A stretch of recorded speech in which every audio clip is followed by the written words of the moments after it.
എടത്തല പ്രദേശത്തെ ലഹരി വിമുക്തമാക്കുക എന്ന ലക്ഷ്യത്തോടെ നോച്ചിമ സോക്കർ 7 സ്പോർട്സ് ക്ലബിന്റെ നേതൃത്വത്തിൽ ഒരുമിക്കാം നല്ല നാളേക്കായി എന്ന മുദ്രാവാക്യം ഉയർത്തിപ്പിടിച്ച് ലഹരി വിരുദ്ധ ക്യാമ്പയിൻ തുടങ്ങി. എടത്തല പഞ്ചായത്ത് 18-ാം വാർഡ് മെമ്പറും ക്ലബ്ബ് ചെയർമാനുമായ അഫ്സൽ കുഞ്ഞുമോൻ അധ്യക്ഷത വഹിച്ച ചടങ്ങ് ആലുവ MLA അൻവർ സാദത്ത് ഉദ്ഘാടനം ചെയ്തു. യോഗത്തോടനുബന്ധിച്ചുള്ള ലഹരി വിരുദ്ധ ബോധവൽക്കരണ class narcotic control bureau Kochi zonal director Venugopal G Kurup നൽകി. എടത്തലയിലെ യുവാക്കളെയും വരും തലമുറകളെയും ലഹരിയിൽ നിന്നും മോചിപ്പിച്ച് കായികമായ വിനോദങ്ങളിലേക്ക് വഴിതിരിച്ചു വിടുക വഴി എടത്തലയിലെ ലഹരി മുക്തമാക്കുകയാണ് ക്ലബിന്റെ ലക്ഷ്യമെന്നും ക്ലബ്ബ് ഭാരവാഹികൾ പറഞ്ഞു.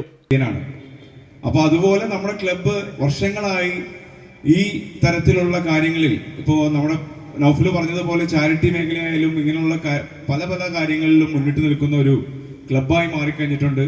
ക്യാമ്പയിന്റെ ഭാഗമായി സെവൻസ് ഫുട്ബോൾ അസോസിയേഷൻ സഹകരണത്തോടെ 1ാമത് അഖിലേന്ത്യാ സെവൻസ് ഫുട്ബോൾ ടൂർണമെന്റ് മെയ് 1-ന് ആരംഭിക്കും.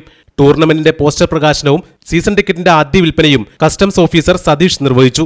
യോഗത്തിൽ വാഴക്കുളം ബ്ലോക്ക് മെമ്പർമാരായ അബിദ ഷെരീഫ്, സുധീർ മീന്തറക്കൽ, വിവിധ രാഷ്ട്രീയ പാർട്ടി പ്രതിനിധികളായ സൈദു മുഹമ്മദ്, പ്രദീപ് പെരുമ്പടന്ന, ഷിജു പള്ളിക്കുടി, ക്ലബ്ബ് പ്രസിഡന്റ് നിഷാദ് എന്നെ തുടങ്ങിയവർ ആശംസകൾ അർപ്പിച്ച് സംസാരിച്ചു.